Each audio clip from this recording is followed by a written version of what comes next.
All right, so in this week's guitar lesson, we're going to take that lead that I just played and we're going to break it down note for note, and you're going to learn where all of those notes come from so that you can apply this style of playing to your vocabulary. That's what this is really designed to do. And so in this video, we're going to talk about the first half of the lead, which is really about mixing Dorian mode with the minor pentatonic scale. You probably already know the minor pentatonic scale. A lot of you already know what Dorian mode is, but I'm going to explain what it is and how it's very closely related to your minor pentatonic scale.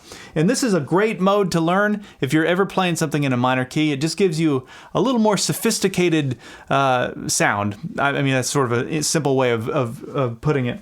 But anyway, we're going to talk about that in this video. If you'd like to get the second video, which is where we're going to talk about the second half, in that video, we're going to talk about how to change keys in the middle of a solo. So even though that solo was only 40-something seconds long, it changed keys right in the middle of the solo. So I had to change scale to match the new key. So we're going to talk about how to do that. So you can get that part 2 video and also the tablature and the MP3 jam track so that you can pull all of the materials together for this lesson and practice everything. You can get those things by going to activemelody.com, go to the weekly lessons page, and do a search for EP505. Okay, let me just mention my tone that I'm using in this. I'm playing on a wide sky guitar, and this is just a great guitar. It's still fairly new to me. I've had it for, I don't know, maybe 4 or 5 months now, but I love this guitar. And these P90 pickups are perfect for this kind of sound where it's sort of a jam kind of sound, but I wanted a little bit of overdrive, but not too much. I wanted it to sound kind of mellow. I like that sound. That's actually my preferred sound anyway for just about anything. I don't like anything that's too heavy. But I'm not playing through an amplifier. I'm playing through my Kemper Profiler. And I'm using a Fender Showman amp for this. So a little bit of overdrive on the amp, a little bit of reverb, and that's it. There's nothing really special about it. So when you have that overdrive, if I turn the guitar up, you'll hear it. It crunches a little bit. But if I play softer, then then the guitar responds, and so I can get a soft sound, or I can get a more of a heavy sound depending on how aggressive I am with the pick. And that's what I love about that sound. You can get that with your amp too. It does just add a little bit of overdrive. You never want to go pure clean channel. Even if you're playing something soft and pretty, add a little bit of overdrive because you'll get that extra bit of sustain. So anyway, that's what's going on gear-wise.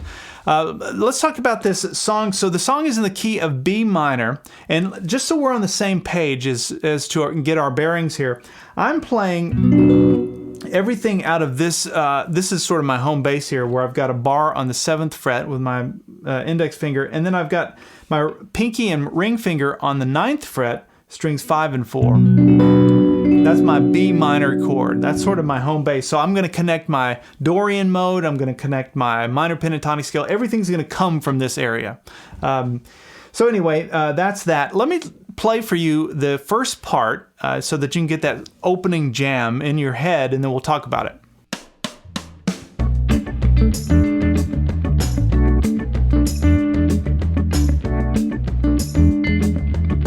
All right, so the jam track is very stripped down.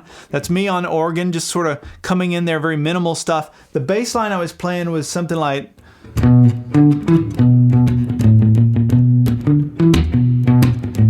something like that. I can't remember exactly. But basically, the point is, I was just hanging out on a B minor for most of it.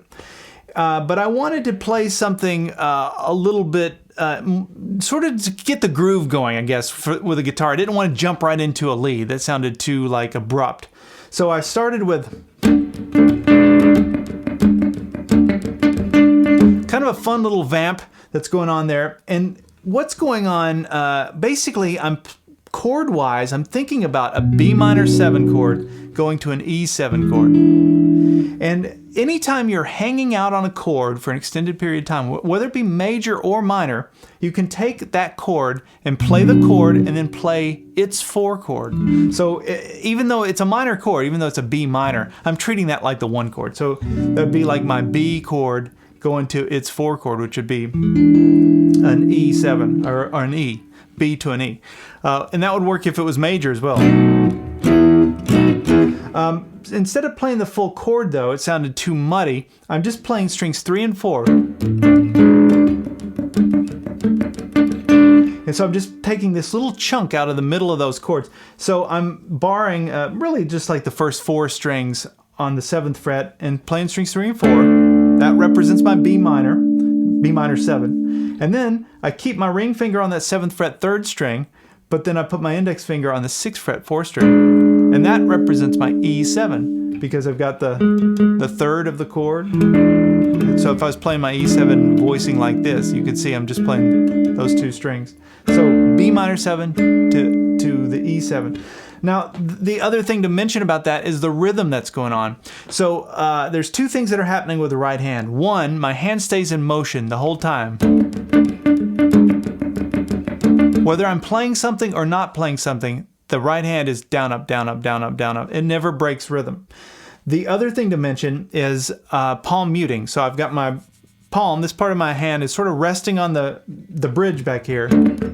So I get that kind of chunky sound. And what I like about this style of rhythm playing is that you've got these muted strums that happen in between the notes. So you've got here all those muted strums that are happening in there. And what allows me to play the notes is when I decide to squeeze. When I squeeze with my hand, I get the notes, and when I release, I get the muted strums. So it allows me to just keep my hand in position. And when I want to sound, I squeeze. And so you're just going to have to work out the rhythm yourself on that one. But that's what's going on. I did that 4 times.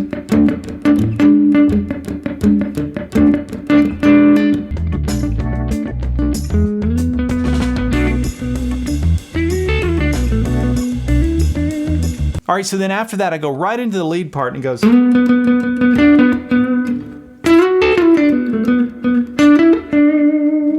And so all of that is just minor pentatonic scale. And just so we have our bearings, we're going to be thinking about B minor pentatonic scale pattern 1, and you can connect it back to your B minor chord using the E minor shape, right? So that makes that pretty easy to see and visualize. Hopefully you are familiar with that minor pentatonic scale pattern 1. That's really all you're going to need to know for the most part. We're going to stray from that a little bit, but most of everything we're going to be playing is coming out of that. So I slid up to that 9th fret 4th string, and then strings 2 and 3 on the 7th fret, and then back to that 9th fret 4th string. So great little phrase right there. All right, now watch this.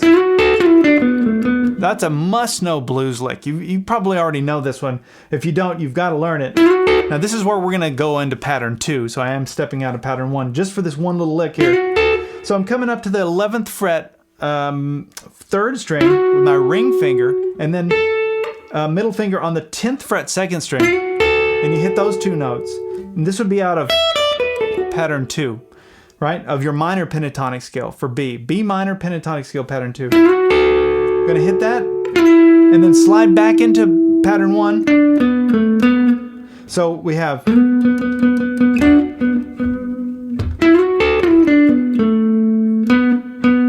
then we come back to this note, and then that's 7, 9, 7 on the 3rd string.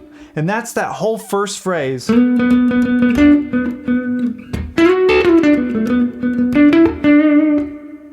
All right, so far it's just been minor pentatonic scale. But now the next thing that happens is Dorian mode. It goes.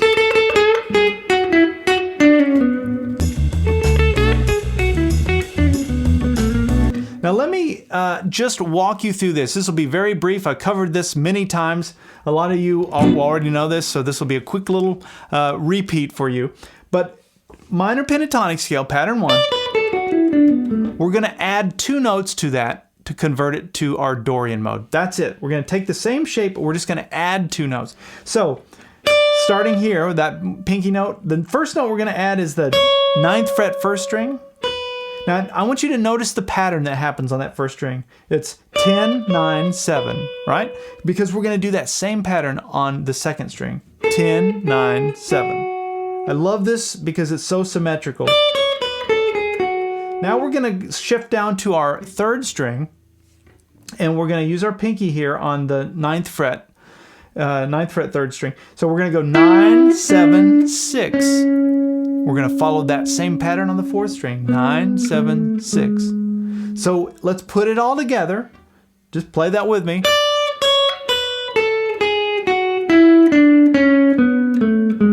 That is Dorian mode. That's one position for playing it. And what I love about that is right in the middle of these notes is your minor pentatonic scale. So you can see that you've just added a few notes to that. And I like that because we're so comfortable with our pentatonic scales, and anytime you can just tack on a few extra notes, it just makes it easy to find and reference in the future if you ever want to get back to that. So connect it all back to the original chord shape. We have our B minor, and we have our B minor pentatonic scale. And now we've got our B Dorian mode. So Dorian mode allows you to get that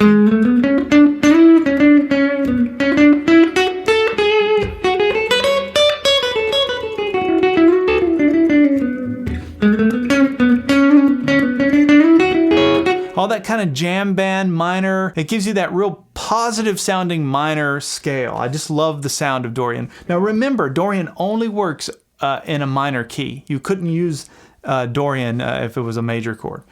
So now you know how to play it. So the rest of these notes are going to make a lot more sense. You're going to see where they come from. So then this next lick, you'll know where these extra notes are coming from. So we're starting here on the 10th fret 2nd string, and then we go to the 9th fret 2nd string, and I do a half bend. And I love this about Dorian is taking a note. This will be a huge takeaway. This one little point here. You can take a note, and then you can take that new added note and bend up to the note that you came from. So you can do that on the 1st string as well. Isn't that cool? Those are those extra notes that we added, but since they're just one fret away, it allows you to be able to do those half bends. So that's one way to use them. So we have that, and then that's going back down into that Dorian thing where we go 7, 6, and I just slid into that. I didn't pick it. And then that last note was the 9th fret 4th string. So slowly.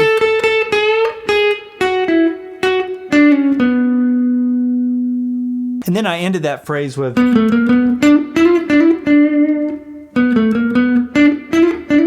So now I'm thinking about minor pentatonic scale again. I'm always thinking minor pentatonic scale just for my home. That's sort of my root. And those Dorian notes are just some extra notes that make the home sound a little better, I guess. Now this is a chromatic note, so we're going between the 9th fret and the 7th fret. 9th fret, 7th fret on the 4th string, and then we're going to walk up 8th fret to the 9th. So you can always, that's another little sidebar, I talk about this quite a bit, but you can take any of these notes between your minor pentatonic scale notes. You've got, you know, these sort of gaps, and you've got notes in between. You can play those notes in between, but just use them as passing tones. You don't want to always use them.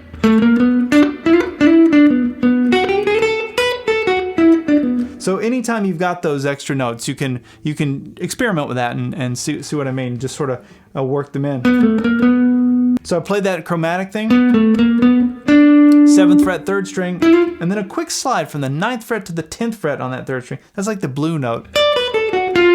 So you can slide into that.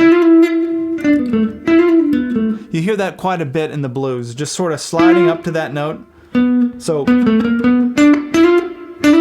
and then there's a hammer on 7th fret to the 9th fret, and then I concluded on that 7th fret 3rd string.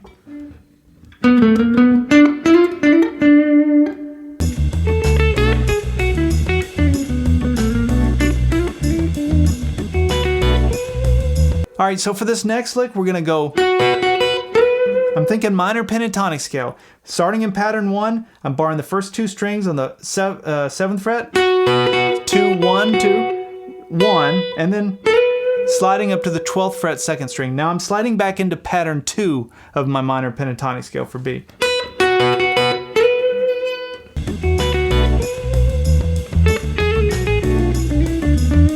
And then there's a little lick that uses that Dorian thing again. And you can hear that Dorian note right there. That's the note, right? That's one of those notes that we added. So I'm going from my pattern 2 back down into my pattern 1, basically, but using some of those Dorian notes, or actually just using that one Dorian note. So there's a chromatic walk down. So do this little hammer-on pull-off between the 2nd and 3rd string there. Let me do that slowly. Notice I'm doing all of that without picking it. After I played that, I'm gonna walk it down chromatically all the way back down to pattern 1 of my minor pentatonic. So it looks like that. But you can see that that one note, just adding that one note into the lead, colors it in a different way than if I had just played the minor pentatonic scale.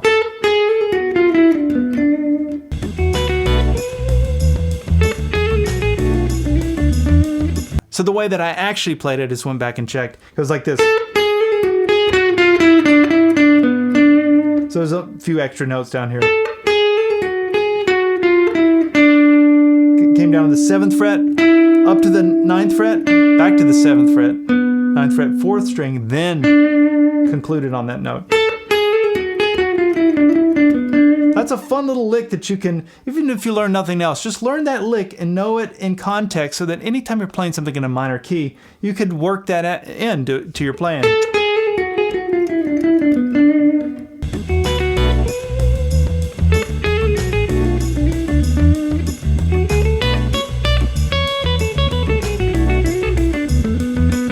All right, so this last lick is a Dorian lick and it walks right up the scale. Check this out.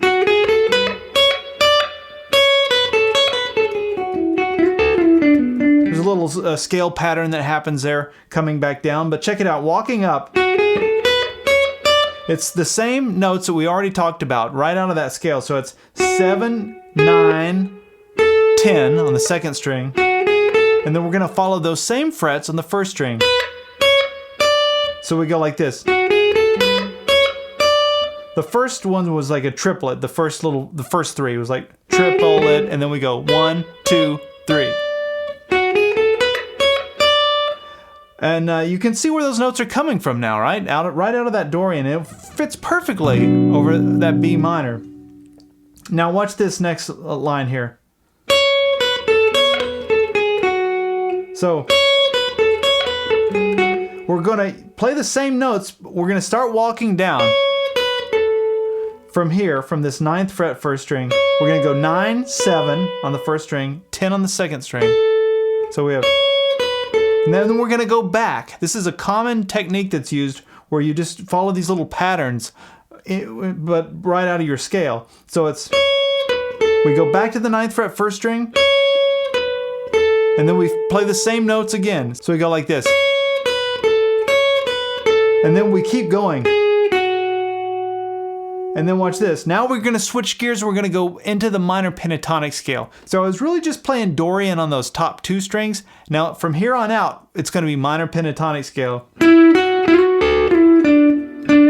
me do that again.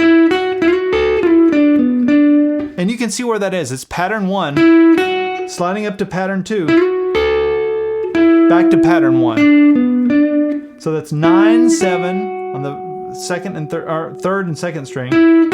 And then we're gonna slide up to the 11th fret 3rd string. Now I'm using my ring finger for that. Middle finger goes down on the 10th fret 2nd string. That's that pattern 2 of your minor pentatonic. And then we slide right back down into it and go. So that's 9, 7, 9, 7. So let's look at that whole phrase again. Starting here, we have.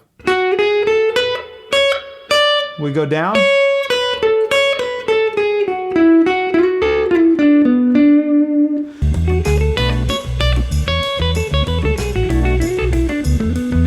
So you're going to have to kind of work through that slowly to get the timing down. But once you can do that and play it over the jam track, it sounds so good. And it's actually fairly easy to do once you can get it down. But hopefully you can see where it's coming from. Even if you have to play it slower, that's okay in the beginning.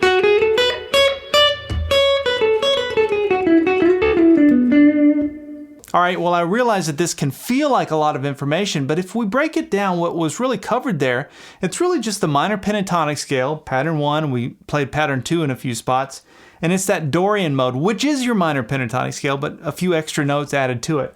So basically that's all we're doing theory-wise. The rest of it is just finding clever things to do with that. So hopefully you take these licks, each one, and just sort of work each lick by itself, each little phrase by itself, and then try and work it in with the jam track. Just try and play a lick, one lick at a time if you need to. That's sort of a good way to kind of get going with it and sort of get the sound in your ear, and then you can start using it when you play and improvise. All right, we'll see you in part 2 where we'll cover the second half and we'll talk about changing keys.